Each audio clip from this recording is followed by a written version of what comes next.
Vou falar aqui um pouco sobre o Silas Malafaia, né? A minha visão sobre o Silas Malafaia.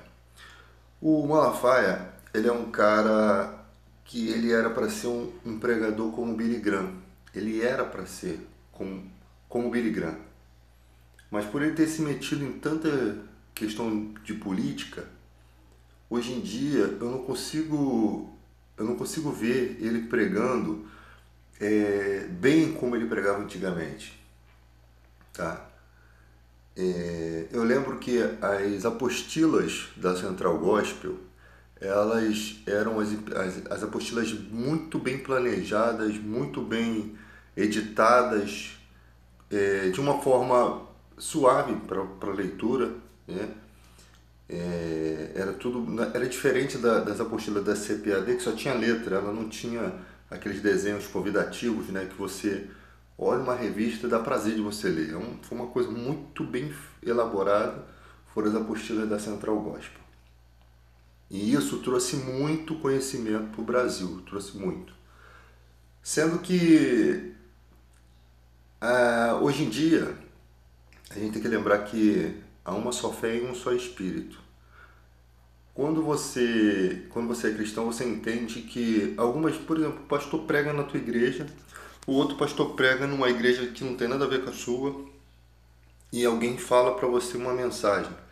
Você pode ver que muitas das vezes a mesma mensagem que foi pregada nessas três esferas é a mesma mensagem. Possivelmente aquilo que Deus está querendo mostrar ao mundo naquele momento. A inspiração, né, por ser uma só fé e um só Espírito. Diverge de alguma coisa porque o pregador tem o seu ritual de estudo, né?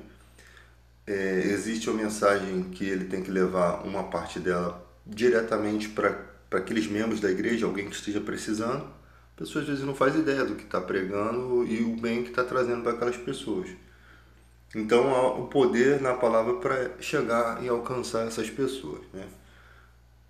Mas só que existe uma palavra que Deus quer falar naquele momento. Há uma só fé, um só Espírito. Uma palavra que Deus quer falar para as igrejas.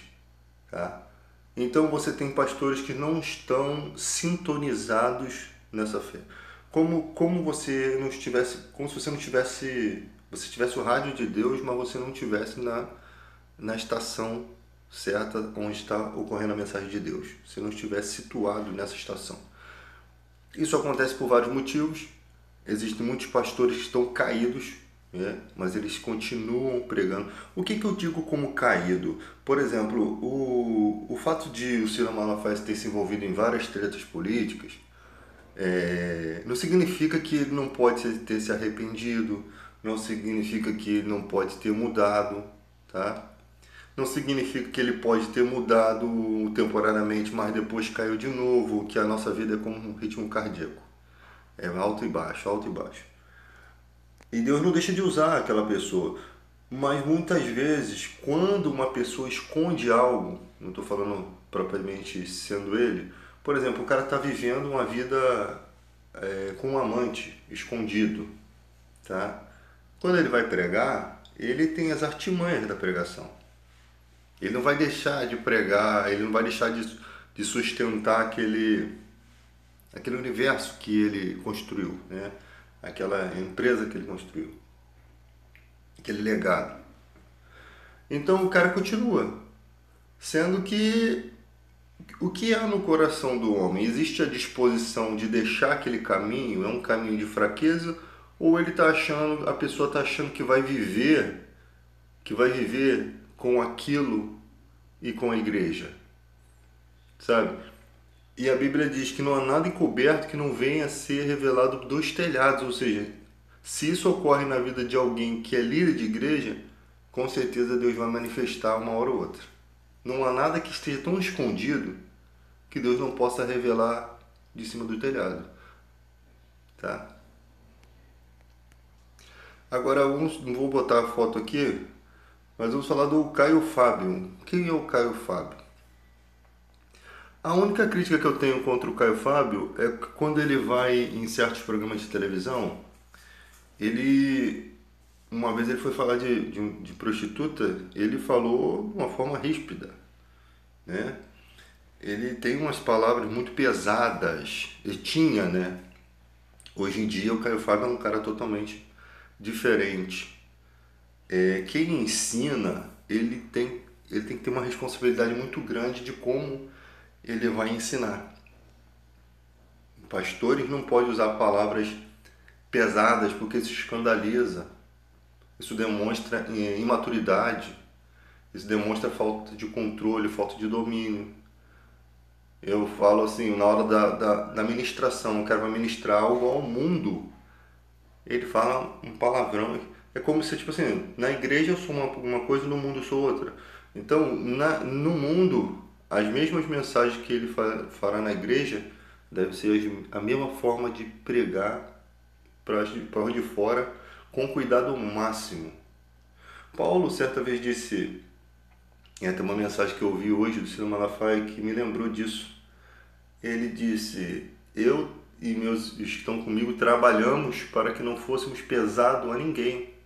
Trabalhamos e pregamos o Evangelho. As pessoas dos dias de hoje, e muita gente eu conheço, o que eles fazem? Eles têm um pouco de conhecimento, eles veem a igreja como a galinha dos ovos de ouro. Eles veem a igreja como uma oportunidade. Pode ser que no início ele acreditou que estava fazendo a obra de Deus, pode ser que no início ele realmente queria fazer a obra de Deus, mas de um tempo para cá, o que o cara quer? Ele quer colocar pessoas importantes em certos pontos para poder controlar os recursos da igreja, pessoas de fé, e ele possa obter lucro através disso e viver uma vida de pecado, sabe? E viver numa vida de arrogância, numa vida de enriquecimento com esse dinheiro. E a Bíblia, quando fala que os que querem ser ricos caem em cilada, o texto todinho está falando de pastores. Alguns se desviaram da fé, né? 1 Timóteo 6:9, você vai ver que ali tem pastores que nada sabem, pastores que pregam o que acham que é verdade, mas eles não entendem nada. Tipo assim, a mente deles está cauterizada pelo pecado. Essa foi a recompensa que Deus deu a eles. Eles não conseguem enxergar o quanto são tolos. No início eles até sabem, mas depois de um tempo a mente deles fica cauterizada, eles começam a acreditar nas próprias mentiras, como se fosse uma recompensa. A ignorância veste eles com uma roupa. Então eles começam a pregar por dinheiro e nunca foi pela causa de Deus. Senhor, em teu nome não expulsamos demônios, não curamos a muito. Nunca foi pela causa de Deus.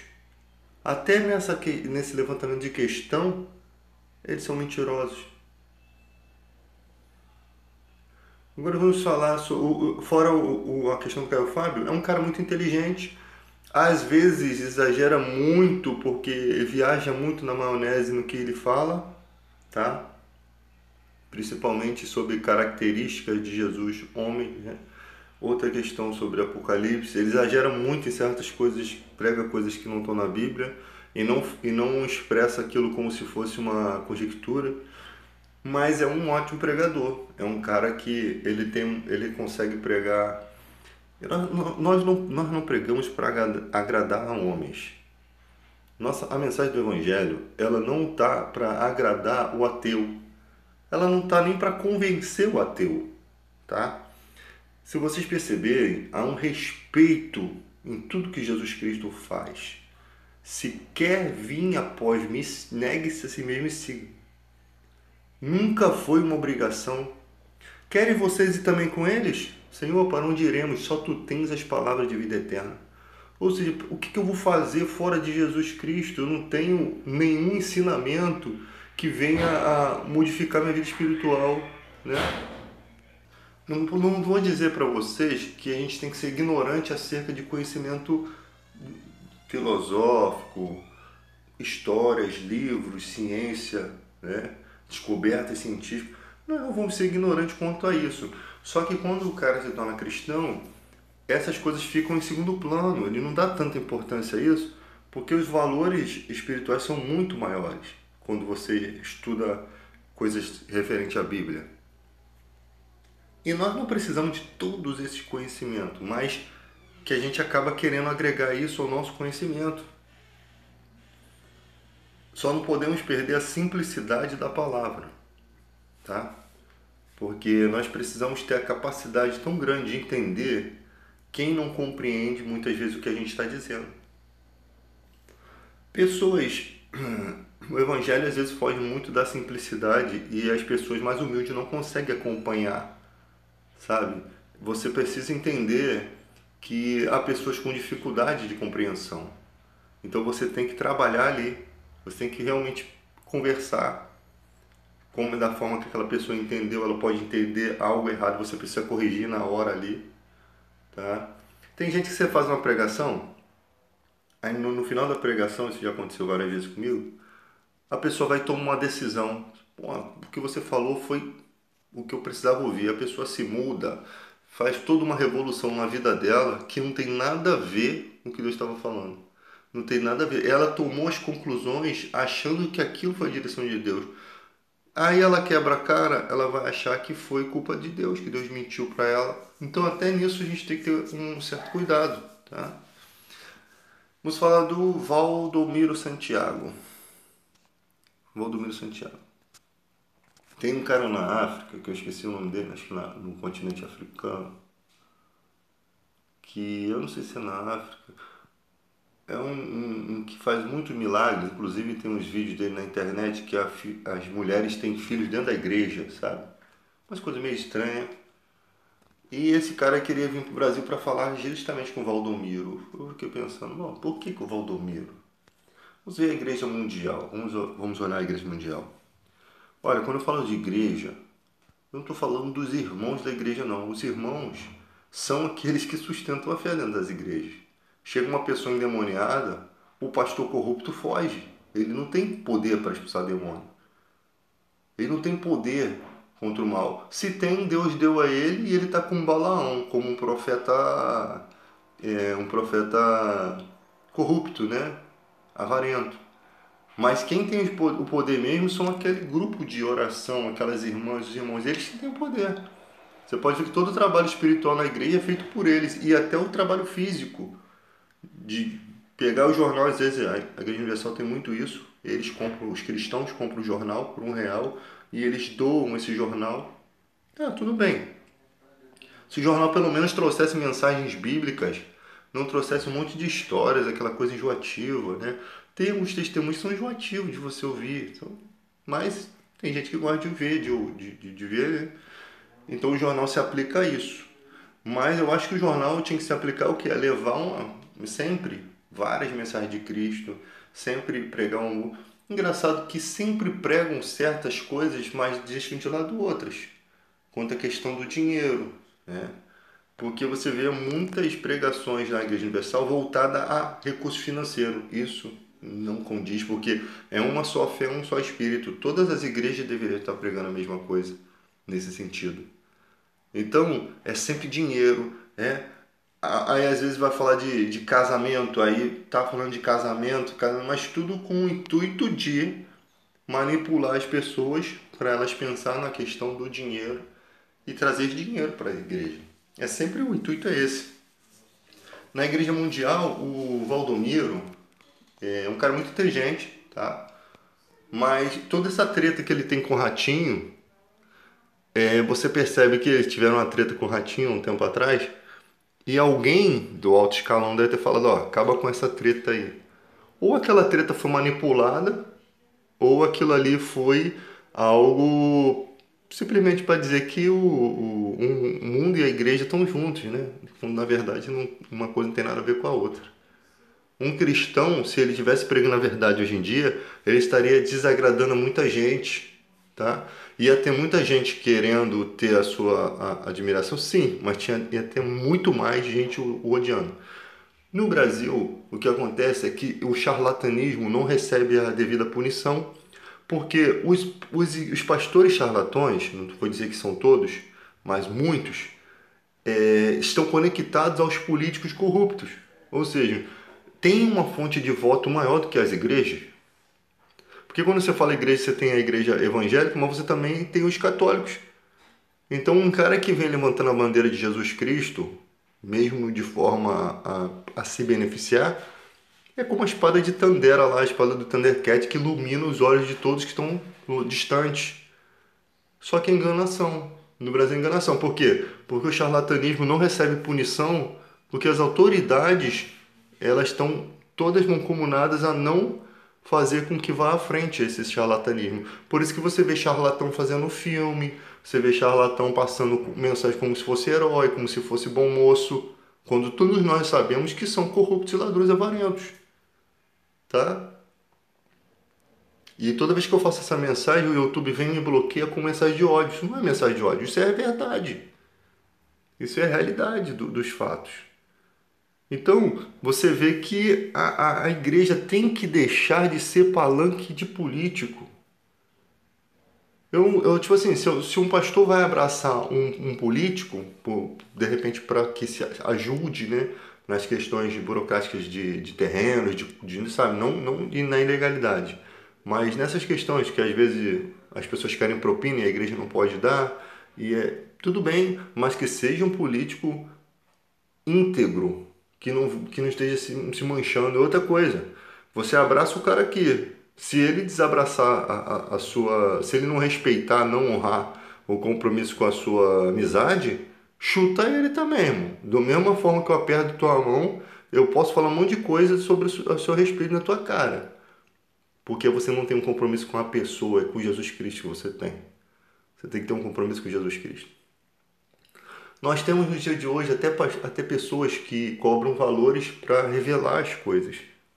Gente, milagres, revelações, essas coisas é muito raro acontecer. Elas não são coisas que são assim, que dão em árvore, que brotam a qualquer momento. Não são, porque o cara que é portador desse poder, né? As pessoas escolhidas como portadores desse poder, eles têm todo um compromisso comportamental de mostrar para a sociedade que ele não é avarento.